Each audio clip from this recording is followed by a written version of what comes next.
Good evening, sports fans, and welcome to a brand new episode of Let's Whine About DMV Sports here on IE Sports Radio, your direct feed for all that is sports. Tonight we will be taking our usual broad look across the DMV sports landscape. We are going to start with the football side of things, where the Ravens, thumbs up, and the Commanders, thumbs up. Both looking great, bro, with the right promise of potentially playoffs for the Commanders and definitely playoffs now for the Ravens. We're going to talk about how we got there and what's coming up for both teams. We will then jump over to the NHL and NBA, where we will look at the week that was for the Wizards and Caps. The Wizards won a game and are currently winning another one. What? 2 wins in a row? That's not going to happen to the Wizards, right? I thought they were supposed to be taking L's. What's going on? And the Caps return from their winter break with a very welcome, slightly late, but it arrived nonetheless, Christmas present. We're also going to take a quick look at some baseball news with a couple of goings-on in the DMV, and we'll also take a look at the college ranks at bowl games, seeing how some of our DMV teams are faring, all while finishing off holiday beverage month with a very tasty-looking beer. We've got all of that and more coming up on Let's Whine About DMV Sports on the IE Sports Radio, your direct feed for all that is sports.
And once again, thank you for tuning in to Let's Whine About DMV Sports here on IE Sports Radio, your direct feed for all that is sports, and who, for the past 10 plus, very nearly 11 years now, has been bringing you amazing sports content, ranging from interviewing legendary athletes to building tailor-made shows dedicated to all major sports cities around the country.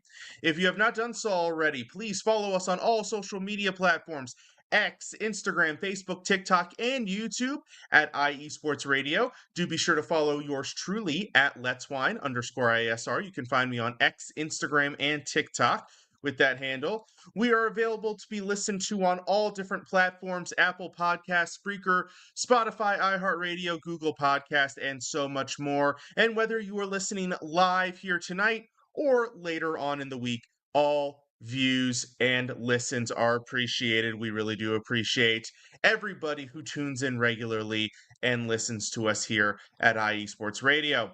Of course, you also need to check out our website, iesportsradio.com. There you will find our merchandise page. We have some new merch up, so definitely go over there and check all of that out. You'll also check out the show pages. This one is for yours truly, but there are pages dedicated to all 30-plus shows that we have here on the network, a little bit about the show and the voice behind it, so you'll definitely want to check that out.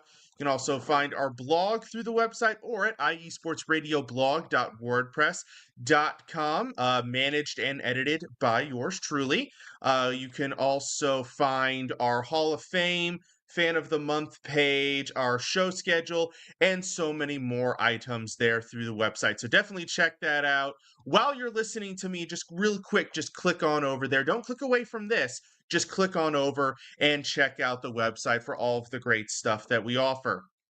And of course, there are also our sponsors, and I'm going to step away for a second, and we'll learn a little bit more about them right here, right now.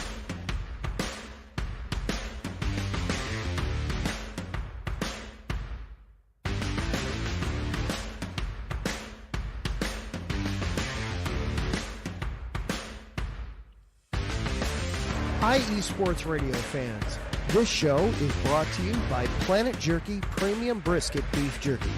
Planet Jerky is the official jerky of the 2022 California League champion Lake Elsinore Storm, Single A affiliate of the San Diego Padres.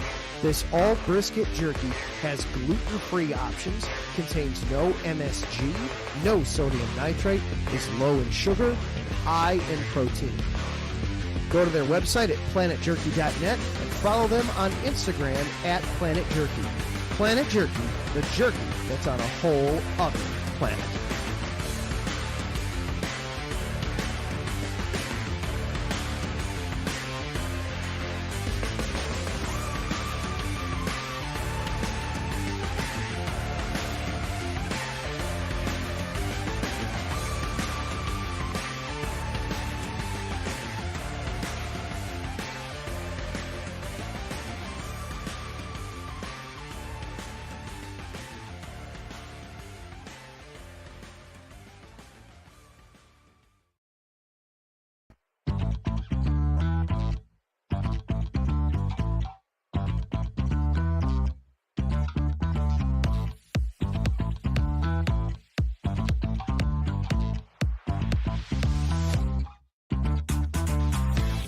Hey there, IE Sports Radio fans. Be sure to check out our sponsor, Seal the Deal Wax Seals by Cecilia B.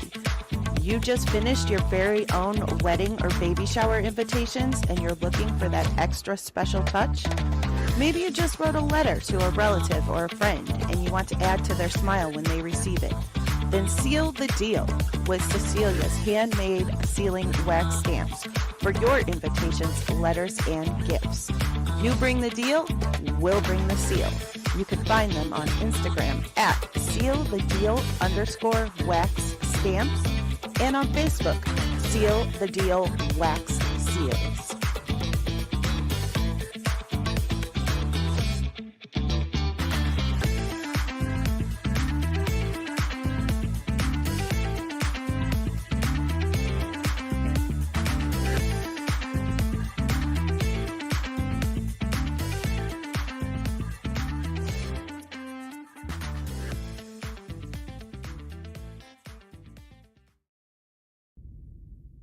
Rise and shine.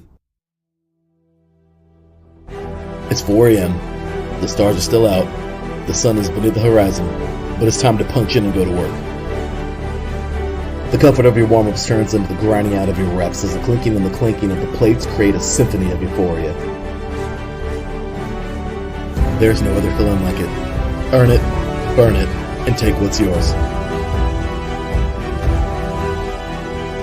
IE Sports Radio has proudly partnered with Vital Apparel, a brand that not only fits great, but also promotes and donates to mental health research. Use our code IESR to get 15% off their comfortable and inspiring gym wear and help them on their amazing journey to support mental health. Go hard, take part in your iron therapy, and be strong.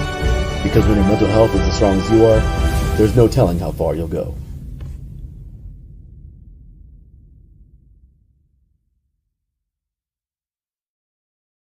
And welcome back to Let's Whine About DMV Sports here on IE Sports Radio, your direct feed for all that is sports. Want to again shout out to our new sponsor, Vital Apparel, a brand that not only fits great but promotes and donates to mental health research. You can actually use our new promo code IESR to get 15% off of their product, inspiring gym wear, and help them on their amazing journey to support mental health. So once again, that's code IESR to get 15% off of their apparel and help them as they continue to do their great work, donating money to mental health research. Very big issue, very significant issue, and that's a great cause that they are working for. Shout out, of course, also to our sponsor, Seal the Deal Wax Seals, custom wax seals. Very awesome last little touch for your fancy event occasion, wedding, birthday party, big party, holiday party, especially this time of year, New Year's party, sure. But definitely check them out on Instagram at sealthedeal_wax seals, and you actually order them directly from our website, iesportsradio.com. Seal the Deal Wax Seals. And of course, last but not least, Planet Jerky Premium Beef Brisket Jerky, jerky that is on a whole nother level. Do be sure to visit them today at planetjerky.net. You're really not that expensive for crafted handmade jerky, really good stuff there. And also follow them on Instagram at Planet Jerky. I've not had it, but I've been told if you like spice, the volcanic jalapeno is right up your alley. So, we've got a ton of sports to get to, but first, of course, we must do our beverage. Now, we are finishing up holiday beverage month. Christmas just passed, by the way. Happy Christmas to everybody out there. New Year's is upon us. The month of December is almost over. My goodness, 2025 is almost here. Can you believe it? But we have got one more week left in December. Therefore, we've got one more week left in holiday beverage month. And we're going to finish it off with one that isn't necessarily festive, but more of a winter beverage. You know, in addition to all of the holiday themed stuff, the Christmas wines, Christmas beers, things like that, there are also a good number of winter themed beverages, mostly beers, that come about this time of year. Most of them are centered around a frost theme, a snow theme, a cold theme. You get it. It's the month of December. It's cold. They play on it. So tonight I have one that plays right into that. This is by Foothills Brewing, which is just out of Winston-Salem, North Carolina, about an hour and a half down the road from me. This is their Frostbite Winter Black IPA, India Pale Ale. It is 6.2% alcohol by volume, and it is actually exactly like it says here, as you will see in a moment. And of course, you know, I have to do the live pour for you. Keep it together, keep it together, keep it together. Don't let it get away from you.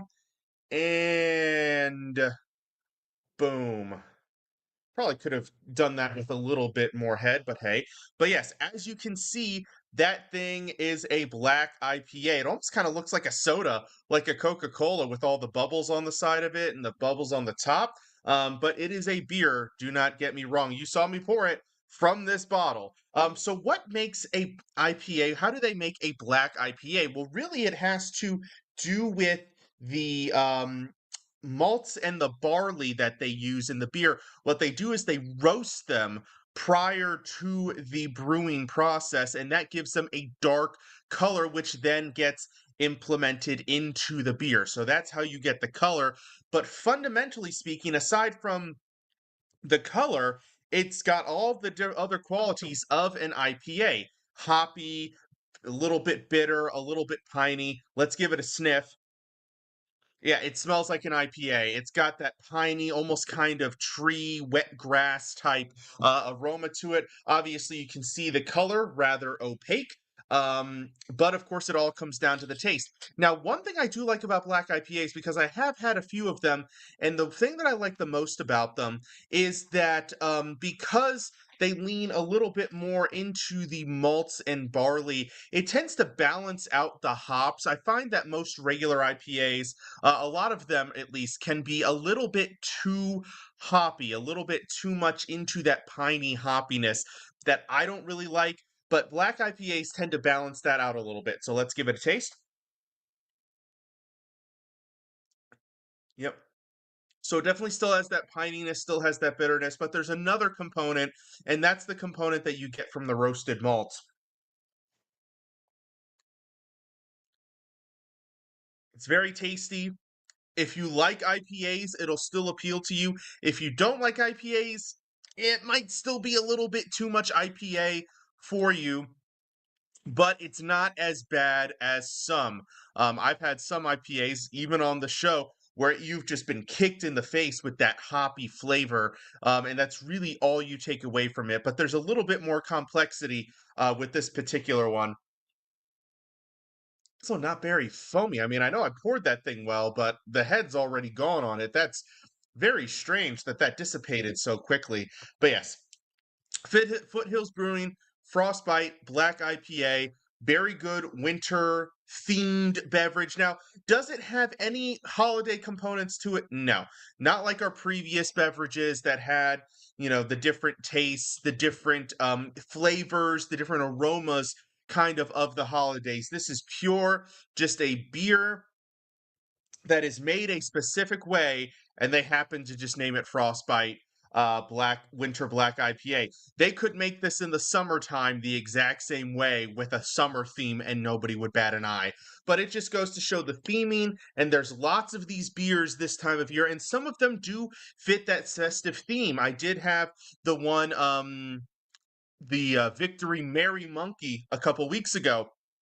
That fit the holiday theme, although that one was a little disappointing in that it lacked some of the flavors that it was saying on the bottle. And there are other ones. Trogue's Mad Elf, if you can find it, is definitely a very holiday beer. A lot of people lay into the darker style, the richer style beers this time of year, porters and stouts. Southern Tier Brewing, which is a North Carolina. No, it's not. Southern Tier is not North Carolina. I'm thinking of Sycamore. That's a different one. Southern Tier Brewing, which is a popular craft beer nationwide. They do a creme brulee stout, which does indeed taste like the dessert creme brulee, but it also tastes like it has about 800 calories in it.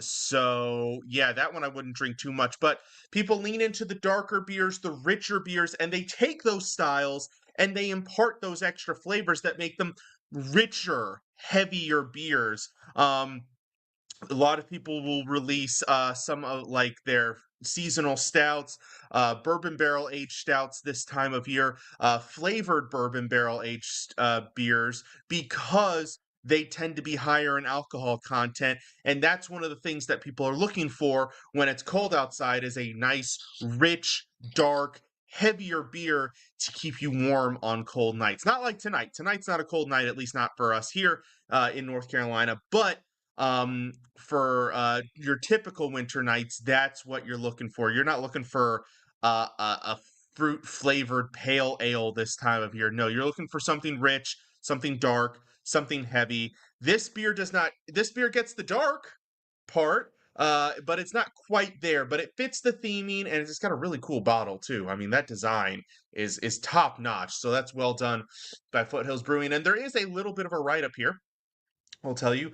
Blended barley and roasted wheat malts, told you, team up with a big blast of flavor, that might be a little much, and aroma from Pacific Northwest hops, I couldn't have told you that, for a black IPA as bracing as winter itself. Okay, that's a little bit dramatic. I wouldn't go all the way into that, but it is a good beer, a well-made beer, and one that is definitely worth enjoying this time of year to fit the theme. That will do it for our beverage of the evening. We're going to take a quick break. When we come back, we're going to dive into some sports. So do not go away. You're listening to Let's Wine About DMV Sports here on IE Sports Radio, your direct feed for all that is sports. Sports fans, do you like teams that are tough, cities that are tougher, and fan bases that are passionate about their teams? How about teams that are historic and stadiums that are iconic? Then you belong in Chicago, and you need to check out Chi-Town Weekly. Join me, Adam Kernan, every week as we keep up with all things Chicago sports. Bears, Bulls, Blackhawks, Cubs, White Sox. We'll cover them all, plus more. The Windy City is always buzzing, and we'll keep you up on all the big games and major stories. So tune in to Chi-Town Weekly every week right here on IE Sports Radio, your direct feed for all that is sports.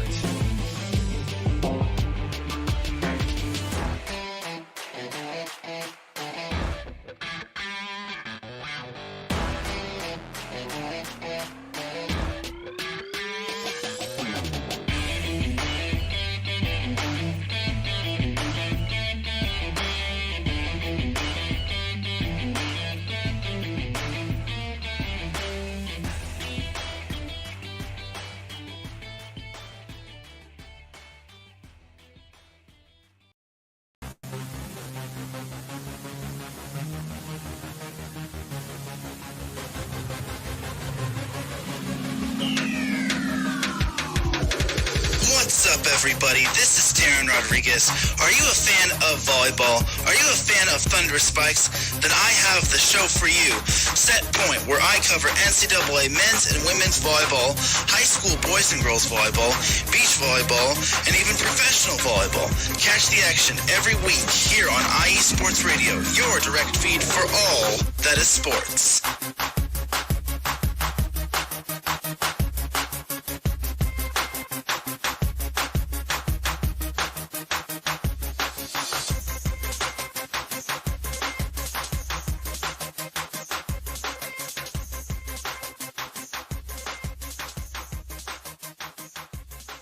And welcome back to Let's Whine About DMV Sports here on IE Sports Radio, your direct feed for all that is sports. And speaking of sports, I think it's about time that we actually dive into some. Don't you? Wait. We're going to take a quick sip of this really quick.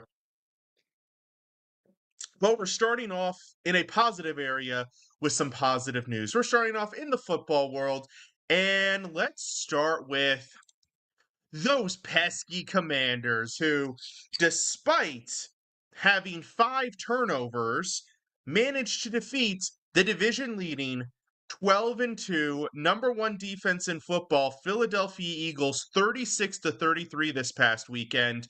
Jaden Daniels threw five touchdown passes, including the game winner to Jamison Crowder, because apparently it's 2016. To Jamison Crowder with 9 seconds to go to put the Commanders on top and over top of the Eagles, which dropped the Eagles to 12-3. Moved the Commanders to 10-5. Did not quite clinch a playoff spot, but it put them in a darn good position to be able to secure one this upcoming weekend. We'll get to that in a moment. I think it's only the Falcons, I think, are the only ones who can chase them down. I think it's the Atlanta Falcons, who, again, we'll talk about in just a second. But big win, huge stage. Now, the Eagles were without Jalen Hurts, who got knocked out earlier in the game to a hit from Frankie Louvu, a great linebacker who's having a fantastic season for us. Kind of questionable. I'm not going to sit here and definitively say, I mean, if you ask Eagles fans, they're going to say it was a dirty hit 100%. And if you ask Commanders fans, most of them are going to say, no, that wasn't a dirty hit. I'm kind of 50-50 on it. He got hit hard. He wasn't hit in the head area. There was a slight glancing blow, but the big impact was his head hitting the turf. Now, he should have slid, as all quarterbacks should do. That was his decision, but doesn't mean he deserved to get crushed like that. No disrespect to Jalen Hurts whatsoever. Even though he plays for the Eagles, I think he's a really good quarterback, but he was knocked out for the game. Now, Kenny Pickett came in and still played very well, and Saquon Barkley torched the team in the first half. Now, they did load up to stop the run in the second half, and they were able to shut him down. But obviously, as you can see by the score, the Eagles still put up 33 points. So it wasn't exactly like the offense was lacking. And the defense did force 5 turnovers, but the Commanders were persistent. They were productive on offense, and that was in spite of a lackluster run game. But Jaden Daniels, all but cinched his case for Rookie of the Year, and then was helped this afternoon by Bo Nix, who made a really strong game, but then kind of botched it at the end against the Bengals, and now they're on the brink of not making the playoffs, the Broncos, whereas the Commanders are very, very close. But this was a huge win. Overall, I mean, obviously it helps their record. Does it mean that they're going to turn around and win the division? No, I don't think they're going to do that. I think the Eagles I think they have the Cowboys and the Giants left. So they're going to win one of those 2 games to secure the division. So the Commanders aren't going to win the division. But it was a huge win to progress their case for the playoffs. And it was also the best game of the week. So, you've got that going for you. Although the Carolina Panthers and Arizona Cardinals had a very good game. I was actually at that game this past Sunday in Charlotte. It was very cold. But in any case, not that cold. It was cold. I'm not going to say very cold because that'll, people in Chicago and Green Bay and Buffalo would jump on me for that one. It was cold. I'll say that. Not very cold. Not brutally cold, just cold. But yes, so now the Commanders move on to a big matchup tomorrow night, Sunday Night Football at Atlanta. It is not going to be the Kirk Cousins revenge game that everybody was making it out to be, even just a few weeks ago, as Cousins has been benched for rookie Michael Penix Jr. Now, that'll be interesting to see how that goes. Penix looked okay last week. It wasn't great. He had one interception that bounced off of Kyle Pitt's hands and into the hands of a defender. So that was just more bad luck than anything. But the Commanders, with a victory, outright clinch a playoff spot. They are still in the hunt for the 6th seed, which is a big difference because if you're the 2 seed, you're very likely getting those Eagles that you just faced off against, who are likely going to be mad that you just beat them. But if you get the 3 seed, if you get the 6th seed, then you have a shot at getting the Los Angeles Rams, who admittedly are actually low-key one of the hottest teams in football. In fact, they're actually playing right now. Let's see how they're doing. This is double duty because there are 2 other DC games going right now that I need to keep eyes on. But yeah, they're beating the Cardinals 7-0 right now. It's still in the first half, and the Rams, I believe, are on a pretty decent streak. Win streak, if I recall correctly. Yeah, they've won 4 in a row. So the Rams, one of the hottest teams. So that might not necessarily be that much better of a draw, especially depending on Jalen Hurts' health situation. But it's still good. Just look, guys, keep it simple. There are lots of other very complicated formulas that go into them clinching a playoff spot if they don't win. Admittedly, beating the Cowboys in the final week of the season to clinch a playoff spot would be pretty dang sweet as a Commanders fan. But let's cut all the other malarkey out. Let's just get down to business and defeat the Falcons. For those of you who are Disney fans, I know there was a temptation for me to say defeat the Huns there, but I resisted. But yes, let's just beat the Falcons. I think the Commanders are a better team through and through. Falcons maybe have a better defense, or some better players on defense at least. But go out there, beat the Falcons, eliminate any of the other malarkey, and get the job done, and go to the playoffs, and also clinch your best season in over a decade. All of that sounds pretty darn good to me. And then there are the Ravens, who I've been talking about a lot lately because they played 3 games in 11 days, which I will continue to complain about, but I can't complain too much because they went 3-0 in that stretch and won their 3 games by a combined score of 100-33, culminating in a Christmas Day beatdown of the Houston Texans, 31-2. The defense pitched a shutout, yes. There are 2 points on that board, but obviously those of you who are knowledgeable about the game of football know that those 2 points came via safety, so the defense did not give up any points to a Houston team that's kind of floundering down the stretch. I don't know, if I'm an AFC team, I'm gunning for that 5th wild card spot, because if I'm going to get the Texans, and yeah, that's a really favorable matchup because that team does not look good. I watched them live against Jacksonville a few weeks ago. I watched some bits and pieces of this game against the Ravens. They do not look good. They are not playing consistent together football at this stage of the game. Now, they have dealt with a lot of injuries, and their offensive line, particularly the interior offensive line, has been very inconsistent. So that's all playing a part to this, but Lamar Jackson looked great in this one. Derrick Henry looked great in this one. The whole team through and through just won in all 3 phases of the game.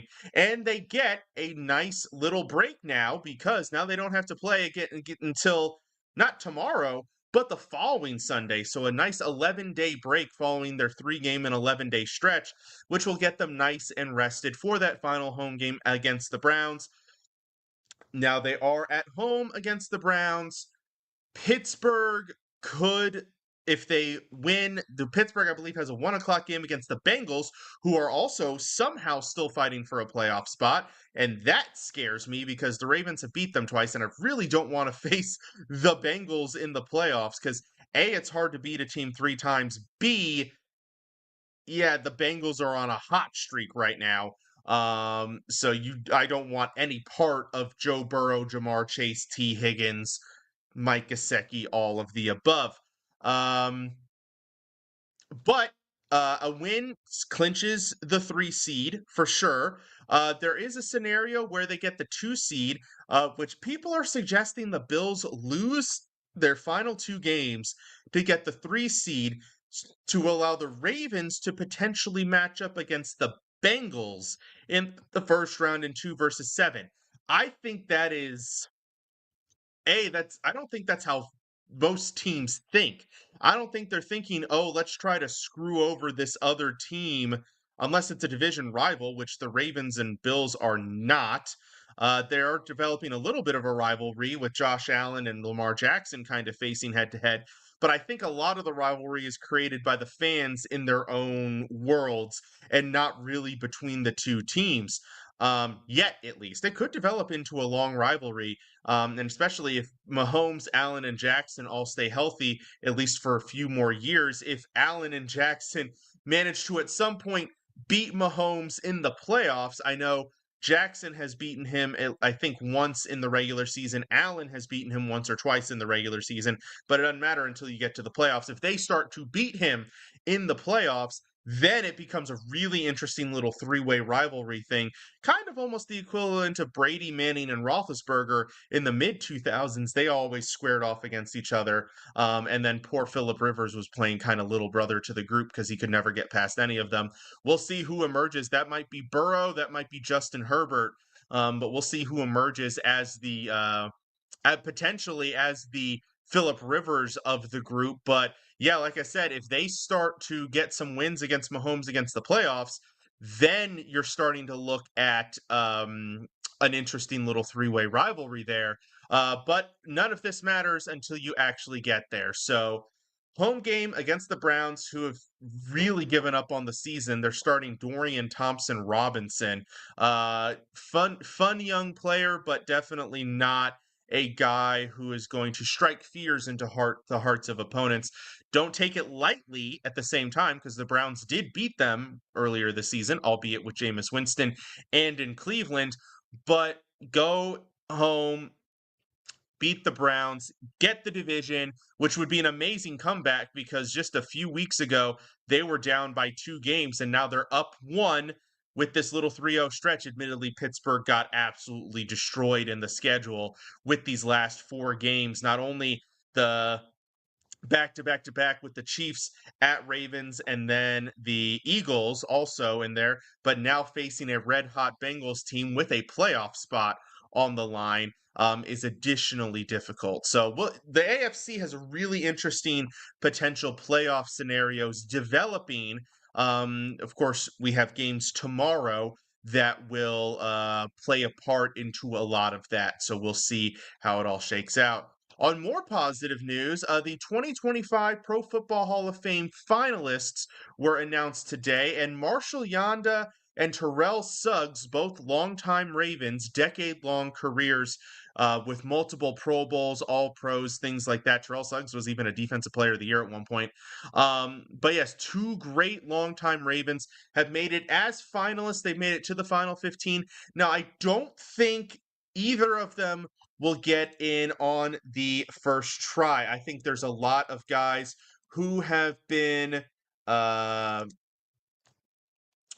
the ballot for a long time. I'm actually taking a quick look at that list just to see who's there and who's going to be the competition. If I can There we go. Sorry, computer was being weird. All right, let's see who the list is. All right, so we have Eric Allen, longtime cornerback for the Eagles Saints. Jared Allen, who I don't know how he's not in the Hall of Fame. Willie Anderson, longtime Bengals tackle. Jari Evans, very good guard. Antonio Gates, one of my favorite all-time tight ends. Torrey Holt, great wide receiver for the Rams. Luke Kuechly, phenomenal linebacker for the Panthers. Eli Manning.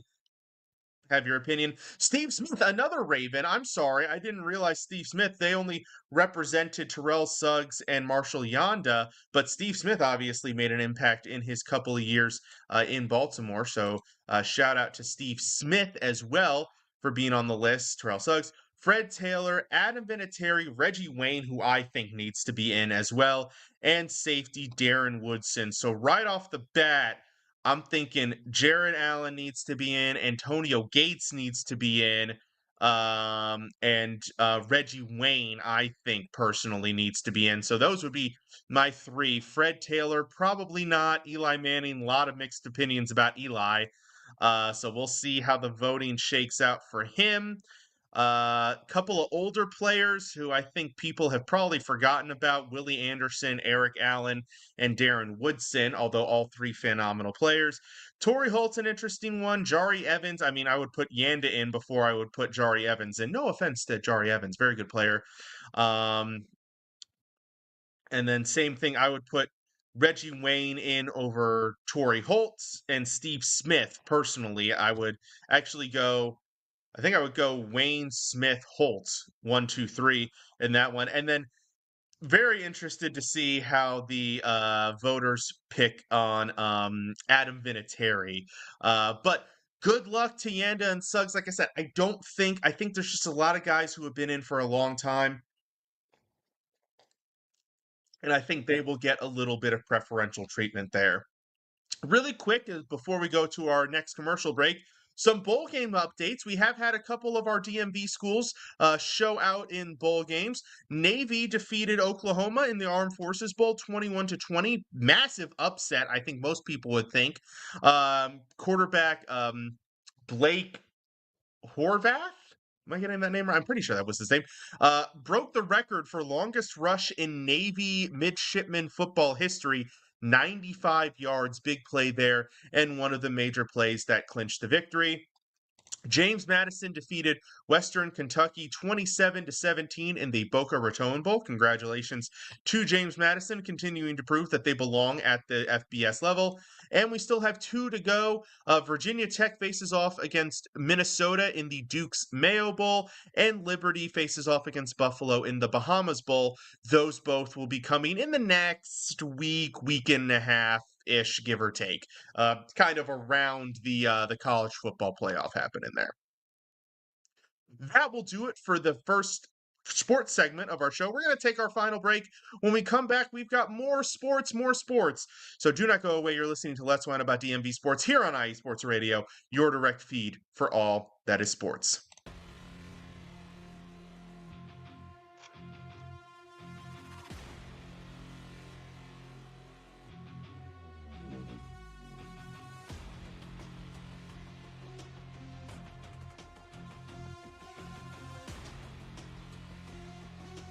What's up, Pittsburgh? This is Ralph Calise, the host of the Injury Report on IE Sports Radio, your direct feed for all that is sports.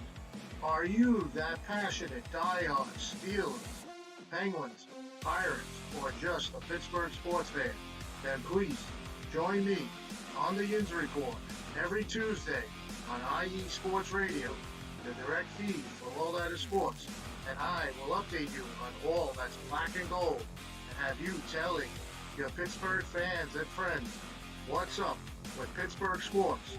Tune in Tuesday with me, Ralph Calise, the Injury Report on IE Sports Radio, your direct feed for all that is sports. Let's go!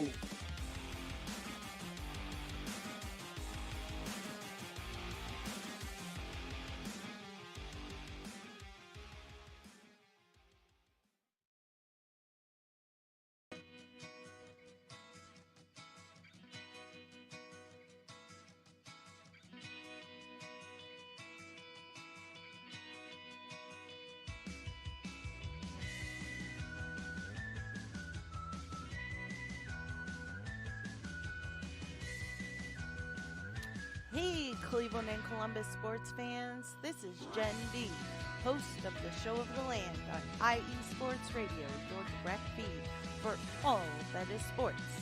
If you love Cleveland and Columbus sports like I do, be sure to tune in live to the Show of the Land on Tuesdays, where we will cover the Cleveland Browns, Cavs, Guardians, and Monsters. We will also talk about the Columbus Blue Jackets, Crew, Fury, and of course, the Ohio State Buckeyes. We'll also cover other colleges in the area like Akron, Kent State, Cleveland State, Mount Union, John Carroll, Baldwin Wallace, Youngstown State, among others. So like I said, if you love Cleveland and Columbus sports like I do, be sure to tune in Tuesdays to the Show of the Land with Jen B on IE Sports Radio, your direct feed for all that is sports.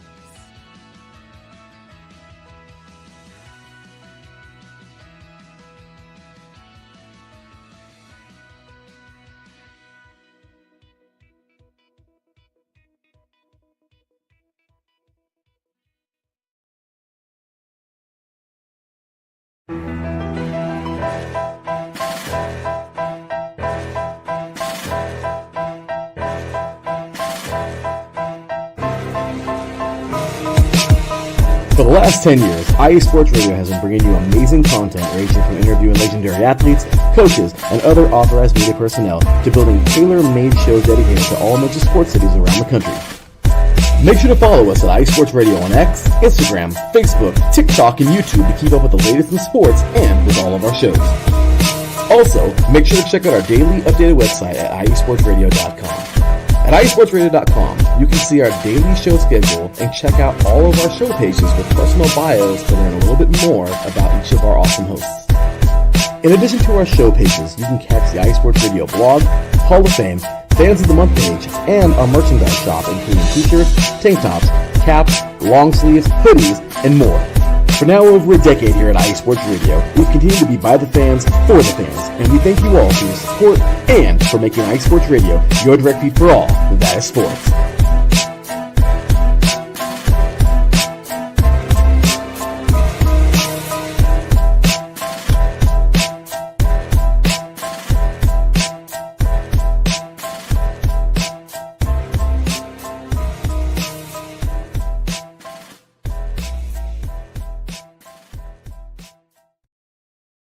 And welcome back to Let's Whine About DMV Sports here on IE Sports Radio, your direct feed for all that is sports. We are hitting the home stretch of tonight's show, and amazingly, I have been stalling for most of this show. You can see we're at the 42-minute mark here.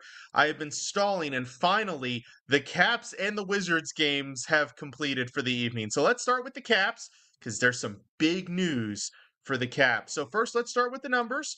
Caps, they did defeat the Maple Leafs tonight, 5-2. Fantastic performance by the team. So that put them at 2-1 on the week. They played a back-to-back. They traveled to Boston Monday, right before Christmas break, the winter break for the NHL, which the league had. I think it was like 3 or 4 days off around Christmas, the whole league. It was just destined for a loss. That was what everybody was saying. They were like, yeah, this team's a little tired. They've played like 5 games in a week or something like that. It was a lot. A lot was jam-packed in there, but they came back and they won tonight. Player of the week honors go to goaltender Logan Thompson, who played their first game. I forget who their first game was against here. We've got it pulled up. Let's see. The first game of the week was against the Kings, where he only allowed 1 goal. I believe he had 24 saves or something like that in this one, 25 saves. And then tonight, he only allowed 2 goals against the Maple Leafs on it was a lot of shots, I believe, that the Maple Leafs got off there. He only allowed 2 goals on 37 shots, so that's 35 saves. So that's a save percentage of over 95% through 2 games. The team was very productive offensively, scoring 9 goals in 3 games, but it was all kind of spread out. Alexei Protas had 2 goals. I think they had 5 different goal scorers tonight. Pierre-Luc Dubois had 3 or 4 assists in the games, but Thompson's performance in both of those games definitely noteworthy. So well done, Logan Thompson. This is the second straight week that a goaltender has earned the Player of the Week honors. Oh, and there was a note in this previous note. They have dropped to second in the division and the conference, but they're only 1 point, and I believe it is only I don't think they are. The Devils are playing tonight, or they've already played today. They've dropped 1 point behind the Devils, but the Devils have also played 3 more games than them.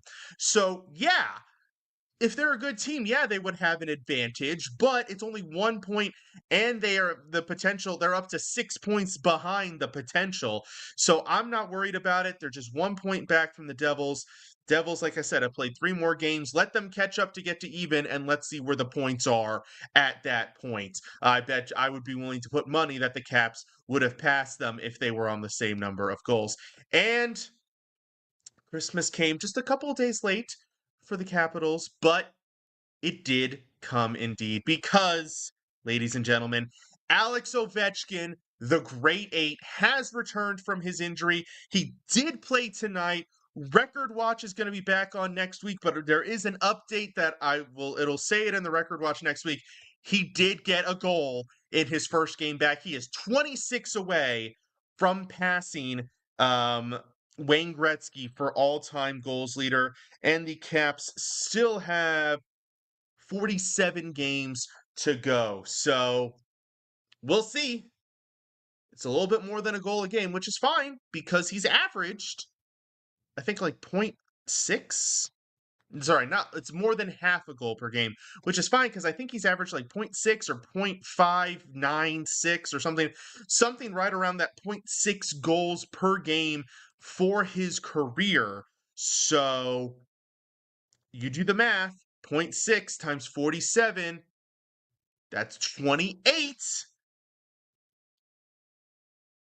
The numbers are looking possible that this could happen this season, but if not, he's coming back next year. So, whatever. But Record Watch will be back next week, and I will definitely be keeping track for the rest of the season, for the next 47 games, until it happens, of course. Then we have the Wizards, who are the Wizards this week because they did win a game against the Charlotte Hornets. 1-2 on the week. They had a close one against the Knicks tonight, had them all the way right up to the very end, but could not get the job done. Jalen Brunson hit a game-tying 3, which forced overtime, and there was back and forth in overtime, but the Wizards could not get it done. They lost in overtime to the Knicks tonight. So that drops them to 5-24 on the season, which is not, ladies and gentlemen, for the first time in a long time, I think probably in about a month and a half, they are not the worst team in the NBA. That distinction currently goes to the New Orleans Pelicans, who are 5-27. Now, they're still the second worst team in the NBA, and they're a solid game worse than Toronto and Charlotte, 2 games worse than Utah, and those 5 are kind of down there in a group for the 5 worst teams. The next worst is Portland, who is about 5 games better than the Wizards, and then there is Brooklyn. And by the way, that's very well balanced. Most people don't credit it. There's very good balance right now. I just talked 3 Eastern Conference and 3 Western Conference teams. Then there's Brooklyn, who is about 6 games better, and Sacramento, who looks like they are 7 games better. Which again, balance, because there's also Philadelphia, who's 6.5 games better.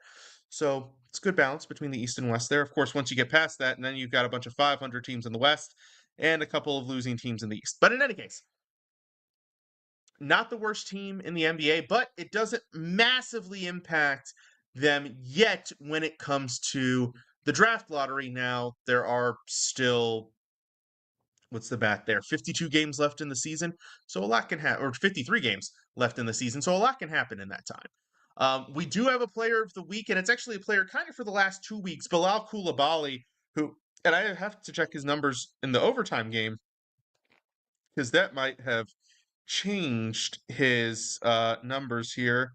No, they stayed about the same. Good Lord. Jalen Brunson dropped 55 on the Wizards. My goodness. But Koulibaly's been averaging 19 points, 7 rebounds, a little over 5 assists, and 2 blocks and steals. Actually, I think it's a little bit over 2 combined between the 2 after tonight. But over the last 6 games, fantastic performance. He's also been shooting well, over 50% from the field. He was a little bit below that tonight, but I think he was above it previously, so that kind of averages out. So he's been playing fantastic basketball. Also, shout outs to Jordan Poole, who continues to play good basketball. Unfortunately, got hurt in that win over Charlotte, so he was not available tonight. He might have been the difference maker, but he did hit the game winning shot against the Hornets earlier this week. And Justin Champagny continuing to impress in limited outings, 31 points on 13 of 15 shooting, 5 of 6 from three-point land, and 10 rebounds in this game. So phenomenal performance from him tonight. Somebody put on X, they were like, hey, we got to get this guy a contract, and soon, because other teams are going to start to take notice. And I think that's a very fair evaluation. In fact, I would love to see them start making some trades so that they could offer contracts not only to Champagny, but to reserve guard Jared Butler, who I think is a very good backup point guard, not being given a ton of playing time. Who is this? Oh, it's Jonas Valanciunas. No, who's? Oh, Jalen Noel. That's interesting. When did Jalen Noel come over from the Pelicans? That's interesting. Guard Jalen Noel played for the team tonight, apparently. I did not know that. Anyways, but yeah, shout outs to them and shout outs to Champagny. Fantastic performance tonight. And we're going to finish off with some baseball news. Finally, the Nationals finally get in on the first base market, trading relief pitcher Robert Garcia, who's actually pretty good. I was a little sad to see him go, but trading him to the Rangers for first baseman Nathaniel Lowe. Now, Lowe was actually a Gold Glove winner in the American League in 2021, beating out Ryan Mountcastle. I'm not bitter. But then had another very good year in 2024. Very good first baseman, 2 years of control left. Solid bat in the middle of the lineup. Not the power potential that you get from a, like, say, like a Pete Alonso or a Christian Walker, but still a very good player, very good first baseman, more affordable than those other two, at least for the next 2 years as well. So that was a great move by the team, finally getting in on the free agent and trade market. But what is there left to do for the Nationals at this point? A lot of people are saying a lot of different things on X, on social media. Hey, the Nats need to go out and get this guy. The Nats need to go out and get this guy. People forget this team is still rebuilding. I think for some reason there's a conception that they're going to jump that process, which I know some teams do, some teams don't. It's kind of up to their MO. But this team still has a bunch of prospects in the minors that are working their way up the ranks. Guys like Brady House. Well, obviously Dylan Cruz has made it. What are some other good examples? Guys like, gosh, why am I blanking on all their top prospects? Cade Cavalli, the pitcher, Yohandy Morales, bunch of different prospects still kind of coming up the ranks. And I don't know why everybody thinks that they're just going to go ahead and jump that process and skip ahead. I could see them making another move or two if they really wanted to take their shot at the playoffs. But if that doesn't work, then people are going to complain that they didn't do enough, which they wouldn't have done anyways. I think it's because a whole bunch of salary just came off the books with Trevor Williams and Patrick Corbin leaving town. Also, Strasburg retiring, which I have not quite seen the financial implications of that yet. But I think that's because people see the money starting to free up, that they assume that there's going to be a big move, and there very may well yet be, but I don't know if I'm 100% confident that it's going to happen. We'll see. But I wouldn't surprise me if they didn't do anything, like maybe sign a veteran, maybe get a guy like Jack Flaherty off of the free agent market, but that's about it. That's about all I can think of. And then the sad news. Now, most Orioles fans kind of saw this one coming a mile away. Most knew that this guy would not be back in Baltimore, but Corbin Burnes, this was announced late last night, wee hours of the morning. He signed a 6-year, $210 million deal with the Arizona Diamondbacks. Now, he has a home in Arizona. He's from the West Coast. He just had twins. He's got a young family out there. The thinking, the logic, the feeling was that he was always kind of leaning towards heading back out west, and he did that. And good luck to him. And I'm glad he didn't sign with an American League team. I'm glad he's out there in the National League where he can do his thing. Also gives the Diamondbacks a really strong roster. So I'm really curious to see how they do, especially with the vaunted Los Angeles Dodgers in their division. But obviously this makes me a little bit sad, but I think, like I said, this was expected, and it doesn't change this point, which is what are the next steps for the Orioles this offseason? I'm still concerned about the starting rotation. I do not think the combination of Grayson Rodriguez, Zach Eflin, who I like both of them, Dean Kramer, Tomoyuki Sugano, and one of Cade Povich, Trevor Rogers, Chance why am I blanking on Chase McDermott, Albert Suarez, or Brandon Young, kind of those guys kind of grouped together trying to battle for the 5 spot. That is not a rotation that is built for a big successful season. I do think there's still work to be done. I think there's at least one move that needs to happen, probably multiple moves. I would love for them to go out and get Japanese pitcher Roki Sasaki. I think that would be a sneaky move. I think that would be a move that would help them this year a little bit, but also help them for the future. He's not the ace, but he's a guy who I think has incredible potential. I think the most likely move, because I did this piece a few weeks ago about the team going out and making a whole bunch of ridiculous trades and just completely rebuilding their pitching staff. That's not going to happen. But I still think the most likely scenario is to trade with the Mariners for Luis Castillo to at least solidify the middle of the rotation. I don't think he gives you that ace. I think that burden, so to speak, is going to fall on Grayson Rodriguez's shoulders this year. Maybe not for future, especially if they go out and get Sasaki. But I think a trade with the Mariners to get Luis Castillo, probably sending out Ryan Mountcastle. I hate to say it. And then probably sending an additional piece. I would love for it to be Trevor Rogers, but I don't think that's going to be the case. If they sign Sasaki and trade for Castillo, I could actually see the final piece in that trade being Dean Kramer, because at that point you have Castillo, Rodriguez, and Eflin to cover your first 3 spots. They're definitely top 3 pitchers, all 3 of them, even though Eflin and Rodriguez are Rodriguez is more of a 2, Eflin's like a 2/3, and Castillo's more of a 3 at this point in his career. But I think all 3 of them would handle that top 3 just fine. And then you have Sugano, and Sasaki as your 4 and your 5, plus you still have Albert Suarez, plus you still have Cade Povich, plus you still have Chase McDermott, plus you still have Brandon Young, some young and some experienced pitching options there.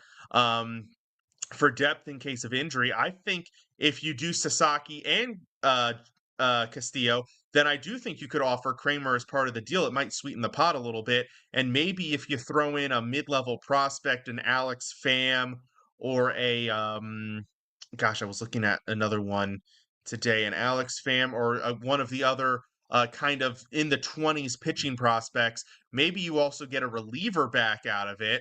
And that would help your bullpen as well. So definitely some intriguing possibilities remaining for the Orioles. It's not done yet. Their offseason is not done yet, but it's not the end of the world that Corbin Burnes did not re-sign. And honestly, I think a trade would be better. I think they have one too many infield bats, especially right-handed bats. So I think giving up Mountcastle, or heck, if they could swing it, somehow giving up Ramon Urias as in the deal instead of Mountcastle would also be phenomenal, I think. But we'll see what kind of deal they come up with. Thank you all for tuning in tonight. Thank you to everybody who listened live, and thank you to everybody who listens later on in the week. Be sure to follow us on all social media platforms on X, Instagram, Facebook, TikTok, and YouTube at IE Sports Radio. Be sure to follow yours truly at Let'sWine_ISR on X, Instagram, and TikTok. We are available on Apple Podcasts, Spreaker, Spotify, iHeartRadio, Google Podcasts, and so many more. So do check us out and some of all the other great shows we have here on the network. Do check out our website, iesportsradio.com, where you will find our merchandise, show pages, blog, Hall of Fame, schedule, Fan of the Month pages, and so much more. Once again, shout out to sponsors Planet Jerky, Premium Brisket Beef Jerky that's on a whole nother planet. Check them out at planetjerky.net. Seal the Deal Wax Seals, custom seals by Cecilia B. Perfect little touch for whatever event you're planning. You check them out on Instagram at sealthedeal_wax seals. You can also buy from the website. And shout out to new partner Vital Apparel. Every purchase from their product goes towards mental health research. Use code IESR to get 15% off of your purchase of their amazing and inspiring gym wear today and help them on their journey to support mental health. And of course, please remember to drink responsibly. Do not drink and drive.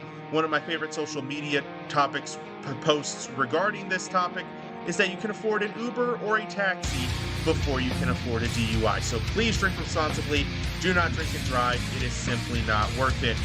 Thank you very much, DMV. We will be back next week to talk more sports and introduce a new theme to start Gym 2025. You are not going to want to miss it. Once again, this has been Mike Patt for Let's Wine About DMV Sports here on IE Sports Radio, your direct feed for all that is sports.